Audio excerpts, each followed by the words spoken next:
ನಮಸ್ಕಾರ. ನಾನು ಡಾಕ್ಟರ್ ಸಮರ್ಥ ರಾವ್, ಅಮೃತ Ayurvedic centre ಬಸವನಗುಡಿಯಲ್ಲಿ practice ಮಾಡ್ತಾ ಇರೋದು.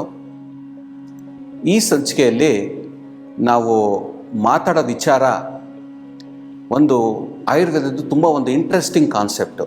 ಅಮೃತ ನಾವು ಮನೇಲಿ ಹೆಂಗೆ ಮಾಡೋದು ಅಂತ.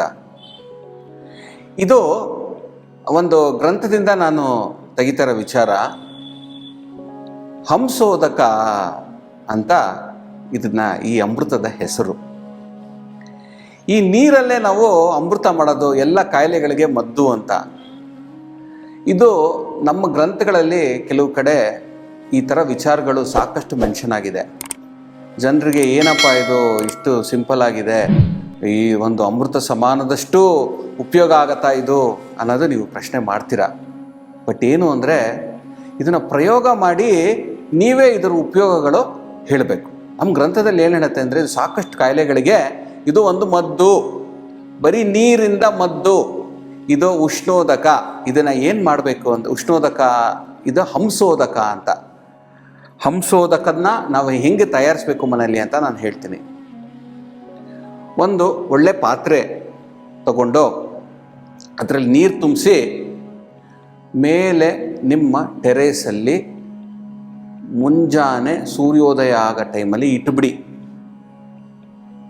ಆ ತಪ್ಪಲೆಯಲ್ಲಿ ಆ ನೀರು ಸೂರ್ಯ ಹೆಂಗೆ ಎದ್ದೇಳಿ ಮೇಲೆ ಬರ್ತಾ ಇರ್ತಾನೆ, ಹಾಗೆ ಆ ನೀರು ಕೂಡ ಹೀಟ್ ಆಗತ್ತೆ, ಕುದಿಯತ್ತೆ.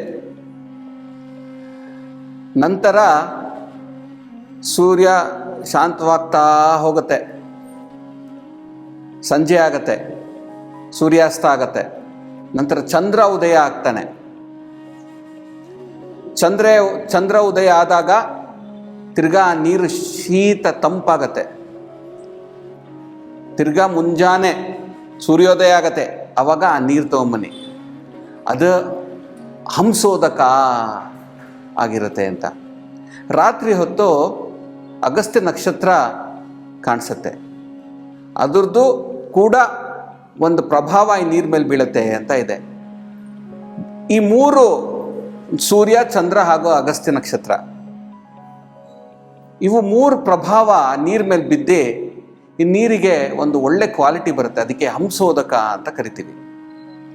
ಈ ಹಂಸೋದಕ ಕುಡಿದ್ರೆ ಸಾಕಷ್ಟು ಕಾಯಿಲೆಗಳಿಗೆ ಮದ್ದು ಅಂತ ನಮ್ಮ ಆಯುರ್ವೇದ ಗ್ರಂಥ ಒಂದು ತಿಳಿಸುತ್ತೆ. ಇದ್ರ ಮೇಲೆ ಎವಿಡೆನ್ಸ್ ರಿಸರ್ಚ್ಗಳು ಅಷ್ಟಾಗಿಲ್ಲ, ಬಟ್ ನಮ್ಮ ಗ್ರಂಥದಲ್ಲಿ ಮೆನ್ಷನ್ ಆಗಿದೆ. ಇವೆಲ್ಲ ಟ್ರೈ ಮಾಡಿ ಟೆಸ್ಟ್ ಮಾಡಿದ್ರೆ ನಮ್ಮ ಗ್ರಂಥಗಳಲ್ಲಿ ಇನ್ಕ್ಲೂಡ್ ಮಾಡಿರೋದು. ಈ ಹಂಸೋದಕ ನೀವು ಪ್ರಯೋಗ ಮಾಡಿ ಇದ್ರದ್ದು ಪರಿಣಾಮಗಳು ನೀವೇ ಎಕ್ಸ್ಪೀರಿಯನ್ಸ್ ಮಾಡಬೇಕು. ಚಿಕ್ಕ ತಪ್ಪಲೆಯಲ್ಲಿ ನೀರಿಟ್ಟರೆ ಎಲ್ಲ ಆವಿಯಾಗಿ ಹೋಗುತ್ತೆ. ಈ ಪ್ರಾಜೆಕ್ಟ್ ನೀವು ಮಾಡ್ತೀರಾ ಅಂದರೆ ಒಂದು ದೊಡ್ಡ ತಪ್ಪಲೆಯಲ್ಲೇ ನೀರಿಡಬೇಕಾಗತ್ತೆ. ಆ ಚೆನ್ನಾಗಿ ಆ ಬಿಸಿಲಲ್ಲಿ ಆ ನೀರು ಕುದಿಯತ್ತೆ, ನ್ಯಾಚುರಲ್ ಆಗಿ ಹೀಟು ಅಲ್ಲಿ ಇದಾಗಿ ಅದು ಒಂದು ಉಷ್ಣೋದಕ ಪ್ರಾಪರ್ಟಿನೂ ಬರುತ್ತೆ. ನಂತರ ರಾತ್ರಿ ಅದು ತಂಪಾಗಿ ಈ ಚಂದ್ರನ ಕಿರಣಗಳು, ಮೂನ್ ಲೈಟ್ ಅದ್ರ ಮೇಲೆ ಬಿದ್ದಿ ತಂಪಾಗಿ ಅದ್ರದ್ದು ಗುಣಗಳು ಸೇರಿ ಒಂದು ಒಳ್ಳೆ ಉಪಯೋಗಕರವಾಗಿ ಮೆಡಿಸಿನಲ್ ವಾಟರ್ ತಯಾರಿಯಾಗತ್ತೆ. ಇದಕ್ಕೆ ಹಂಸೋದಕ ಅಂತ. ಇದು ನಮ್ಮ ಸಂಸ್ಕೃತಿಯಲ್ಲಿ ಎಕ್ಸ್ಪ್ಲೇನ್ ಮಾಡಿರೋದು ಒಂದು ಕಾನ್ಸೆಪ್ಟು. ಎಲ್ಲರೂ ಮನೆಯಲ್ಲೂ ಟ್ರೈ ಮಾಡಬೇಕಾಗತ್ತೆ. ದೊಡ್ಡ ತಪ್ಪಲೆಯಲ್ಲಿ ನೀರು ಇಟ್ಕೊಂಡು ಟೆರೆಸ್ ಮೇಲೆ ಇಟ್ಟಿರಿ. ನ್ಯಾಚುರಲ್ ಆಗಿ ಮೆಡಿಸಿನಲ್ ಕ್ವಾಲಿಟಿ ಮಾಡ್ಬೋದು ನಾವು. ಅದನ್ನೇ ನಾವು ಗ್ಯಾಸಲ್ಲಿ ಮಾಡ್ತೀವಿ ಅಥವಾ ಎಲೆಕ್ಟ್ರಿಕ್ ಸ್ಟವ್ ಮೇಲೆ ಮಾಡ್ತೀವಿ. ಅದೇ ನ್ಯಾಚುರಲ್ ಸನ್ಲೈಟಲ್ಲಿ ಅದನ್ನು ಬಿಟ್ಬಿಡ್ಬೇಕು. ಸೊ ಇದು ಹಂಸೋದಕ ಅಂತ.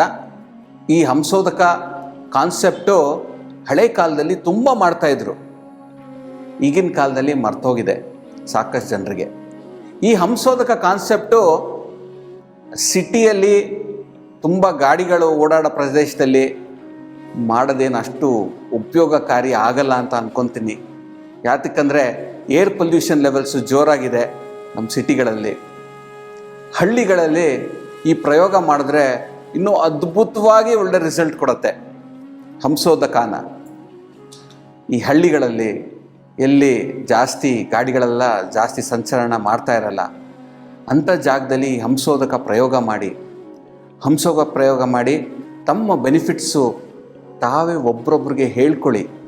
ಯಾಕಂದರೆ ನಮ್ಮ ಗ್ರಂಥದಲ್ಲಿ ಈ ಥರದ್ದು ಸಾಕಷ್ಟು ಟಿಪ್ಸ್ ಕೊಟ್ಟಿದ್ದಾರೆ.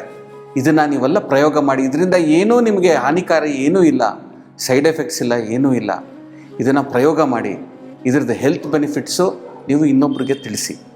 ಸೊ ಈ ಸಂಚಿಕೆಯಲ್ಲಿ ನ್ಯಾಚುರಲ್ ಅಮೃತ ಮನೇಲಿ ಹೆಂಗೆ ಮಾಡೋದು ಅಂತ, ಬರೀ ನೀರಲ್ಲಿ ಹಂಸೋದಕ ಹೆಂಗೆ ಮಾಡೋದು ಅಂತ ನಾನು ತಿಳಿಸ್ಕೊಟ್ಟೆ. ಮುಂದಿನ ಸಂಚಿಕೆಯಲ್ಲಿ ಮತ್ತೊಂದಷ್ಟು ಮಾತಾಡೋಣ. ಸೊ ಅಲ್ಲಿವರೆಗೂ ನಮಸ್ಕಾರ.